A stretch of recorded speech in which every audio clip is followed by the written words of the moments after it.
తెలంగాణ రాష్ట్రాన్ని సాధించడంలో అంటే కాంగ్రెస్ పాత్రని మనం విస్మరించలేం. కానీ అదే సమయంలో టీఆర్ఎస్ కూడా చాలా పోరాటం చేసింది. అంతా కాంగ్రెస్ పార్లమెంట్ సభ్యులం, మా అంతా పోరాటం అధికారంలో ఉండి, కేంద్రంలో కాంగ్రెస్ పార్టీ అధికారంలో ఉన్న తెలంగాణలో ఉన్నటువంటి మేము ప్రధానంగా 7 మంది కాంగ్రెస్ ఎంపీలం నిత్యం పోరాడినాం. అది కేసీఆర్ గారు కూడా తెలుసు. కేసీఆర్ గారు కూడా ఆ రోజు ఇద్దరే టీఆర్ఎస్ సభ్యులు. ఆ రోజు ఏదైనా పార్లమెంటు స్తంభింపజేయాలన్నా ఏదైనా చేయాలంటే కేసీఆర్ గారు నాతో మాట్లాడేది. మీరు ఇవాళ మీ ప్రోగ్రామ్ ఏంది, మీరు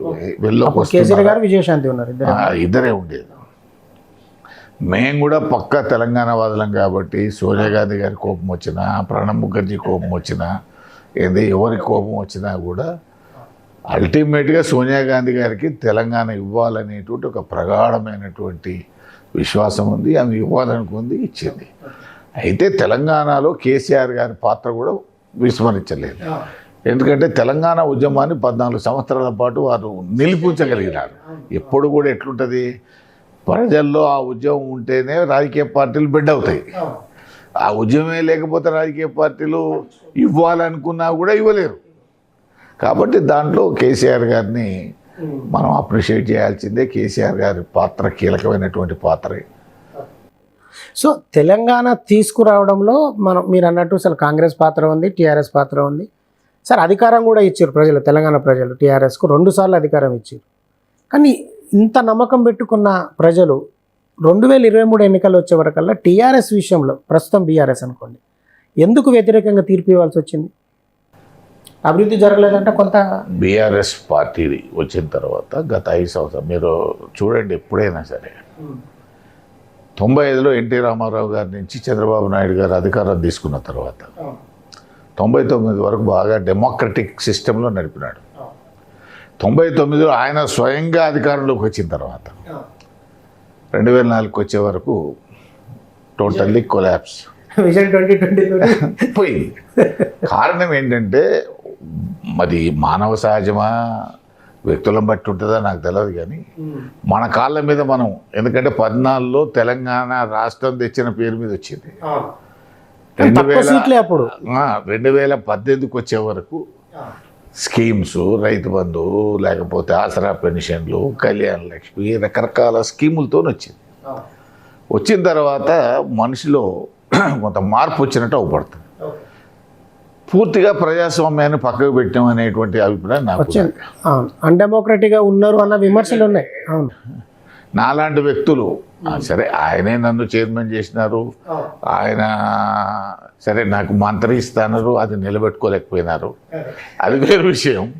కానీ సరే నేను ఎందుకంటే 3 సార్లు పార్లమెంట్ సభ్యుని, 8 సంవత్సరాలు డైరీ చైర్మన్, 24 గంటలు నిరంతరం నేను ప్రజల్లో ఉండేటువంటి వ్యక్తిని.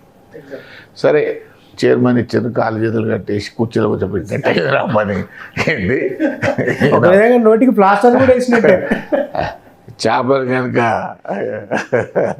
ఈత లేని పరిస్థితులు చెల్లబడ్డట్టు ప్రజల్లో ఉండగా తీసుకుపోయి పక్కన సరే ఏం చేసినా సరే నేను కూడా వారికి గౌరవప్రదంగానే అంగీకరించినాను. ఆయనకున్నటువంటి ఇబ్బందులు, ఆయనకున్నటువంటి సమస్యలు అది మనం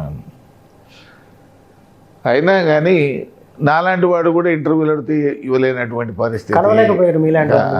నేను ఎన్నికల ముందు మొన్న 23 ఎన్నికల ముందు 6 మాసాల నుంచి టైం అడితే ఇవ్వలేదు. అంటే శాసన మండలి చైర్మన్కు 6 నెలలు ఒక సీఎం అపాయింట్మెంట్ దొరకలేదు.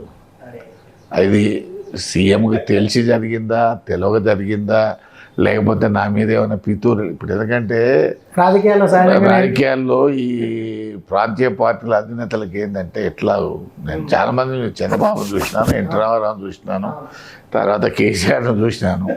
నేను ఎన్టీ రామారావే నన్ను ఆంధ్రప్రదేశ్ డైరీ చైర్మన్గా చేసినాను మొదటిసారి. చంద్రబాబుతోనే 5 సంవత్సరాలు మొదటి పార్లమెంట్ సభ్యునిగా కూడా ఆయన పీరియడ్లోనే గెలిచినాను, ఉన్నాను.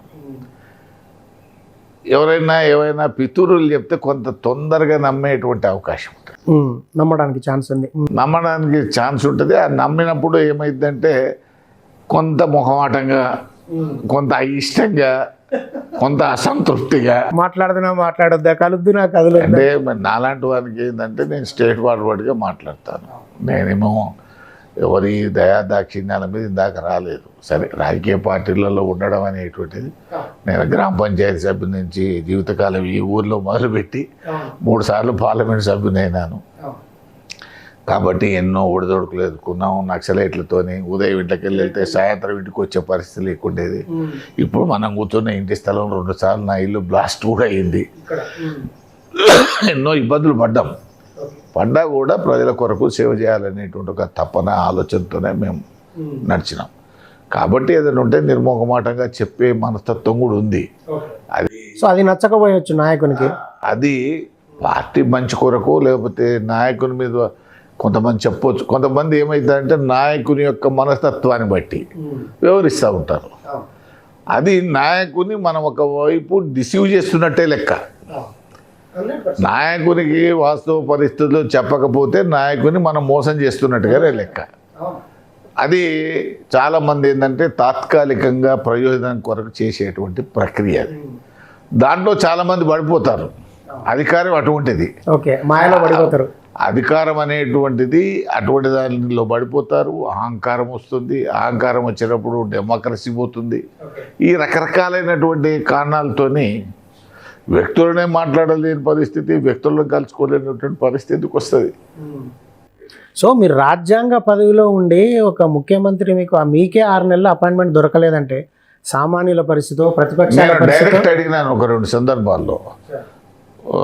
కొత్త చీఫ్ జస్టిస్ ప్రమాణ స్వీకారానికి వచ్చినాడు.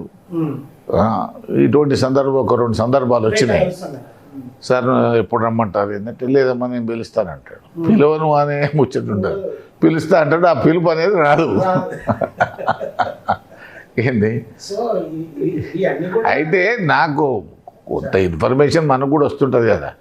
నా మీద పోయి కొంతమంది ఎమ్మెల్యేలు, కొంతమంది మంత్రులు ఎవరో ఉంటారు కదా, వాళ్ళు పోయి ఏదో ఉన్నాయి లేని ఎప్పుడు ఆయన ఎమ్మెల్యేలకి వ్యతిరేకంగా పనిచేస్తున్నానో లేకపోతే ఇబ్బంది పెడుతున్నానో అదనో ఇదనో చెప్తారు. అటువంటి అప్పుడు నాయకుని యొక్క కార్యక్రమం అప్పుడు ఆయన ఏం చేయాలంటే, నా మీద ఏదైనా ఆరోపణలు వస్తే నన్ను పిలవాలి. పిలిచి ఏం సంగతి ఏంటంటే నా వివరణ తీసుకోవాలి. నా తప్పు ఉంటే నన్ను అనవచ్చు. నాయకునిగా ఆయనకు అన్ని రైట్స్ ఉంటాయి, ఆయనకు హక్కు ఉంది. ఆయన నా తప్పుంటే నన్ను కోప్పడవచ్చు, అవతలని తప్పుంటే వాడిని కోప్పడవచ్చు. ఇద్దరిని సర్దిద్దాలా. అయితే ఈ పార్టీలో ప్రధానంగా ఇవాళ ఇంత డిబాకిల్ కారణం ఏంటంటే సమీక్షలు లేవు. అసలు పార్టీ సంస్థాగత నిర్మాణం చక్కగా ఉందనిపిస్తుంది సార్. లేదు, ఎందుకనంటే ఒక గ్రామ శాఖ లేదు, మండల శాఖ లేదు, పేరుకే నామకే వాస్తే ఉన్నది తప్ప జిల్లా శాఖే లేదు. మన ఏదో కొత్తగా ఎన్నికల 6 నెలల ముందు అధ్యక్షులు పెట్టినట్టు మనకి కుర్చీ లేదు, వానికి కార్యకర్త లేడు, ఎవడు లేడు, వాడు ఏడొస్తాడో ఏడబోతాడో ఎవడికి తెలియదు. ఏంది మళ్ళీ ఎవరిని పెట్టినారు అధ్యక్షులు? 33 జిల్లాలో 22 మంది ఎమ్మెల్యేలను పెట్టినారు. ఏంది దాంతో ఏమొస్తుంది? ఏంది పార్టీ నిర్మాణము ఇవ్వాలని కూడా తెలుగుదేశం 2% ఉందా 5% ఉందా ఓటింగ్ అంటే నిర్మాణంతోనే ఉంది. అది కేసీఆర్ గారికి తెలియదంటే బ్రహ్మాండంగా తెలుసు. ఆయన మాకు ట్రైనింగ్ క్లాసెస్ ఇచ్చేది. నాట్ ఓన్లీ గణిపేట, సామనరసింహారెడ్డి హాల్లో తెలుగుదేశం పార్టీ బ్రహ్మాండమైనటువంటి ఉపన్యాసం, కేసీఆర్ గారు ఉపన్యాసం ఉంది ఈరోజు అంటే, ఆయన క్లాస్ ఉందంటే మేమంతా ఎక్కడ పోకుండా కూర్చునేది.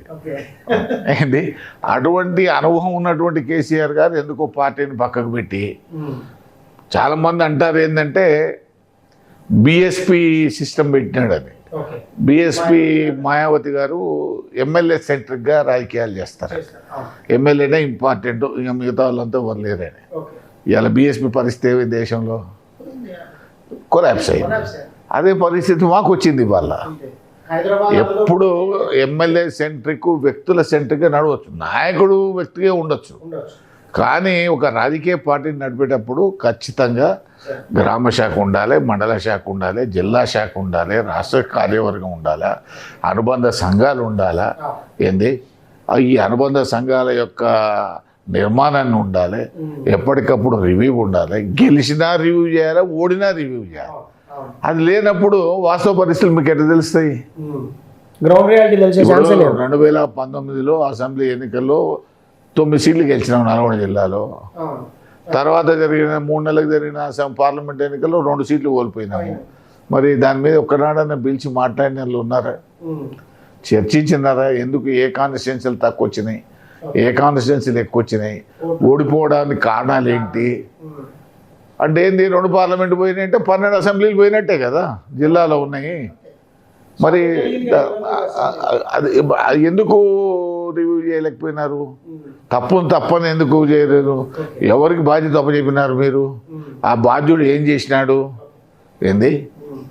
వేమిరెడ్డి నరసింహారెడ్డి గారు నల్గొండ అభ్యర్థి, ఆయనే స్వయంగా చెప్పినాడు నాది మొత్తం నిన్నరయ్యా ముంచారు. కానీ నేను సిట్టింగ్ ఎంపీని, అసలు నాకే తెలియదు ఏమి ఎక్కడ ఏం పోతున్నావు, నేను అడిగి తెలుసుకొని ప్రచారానికి పోల్చిన పరిస్థితి వచ్చింది. అసలు మనకి ఇన్ఫర్మేషన్ లేదు. నరసింహారెడ్డి 3 సార్లు ఎంపీ, నేను 3 సార్లు ఎంపీ. మనకు తెలంగాణ వచ్చే కంటే ముందు తర్వాత 14, 19 2 మీరే నేనే. అయితే నేను నరసింహారెడ్డిని పిలిచి అడిగాను, ఏం నరసింహారెడ్డి గారు ఎట్లా మన ప్రచారం ఏంటంటే, అన్న నీకు దండం పెడతారు, నాకు ఏం తెలియదు, అంత మంత్రి ఏం చెప్తే అదే చేస్తుంది. మంత్రి అంటే అప్పటి జగదీష్ రెడ్డి మంత్రి, అప్పుడు ఆయన చిన్నపంచి ఇప్పటిదాకా ఆయనే కదా. అంటే మనం అప్పటి మంత్రి ఇప్పుడు కాదు కాబట్టి అని నీ కర్మ నువ్వు అనుభవిస్తావని చెప్పాను. ఓకే, చివరికి అదే జరిగింది. అదే జరిగింది.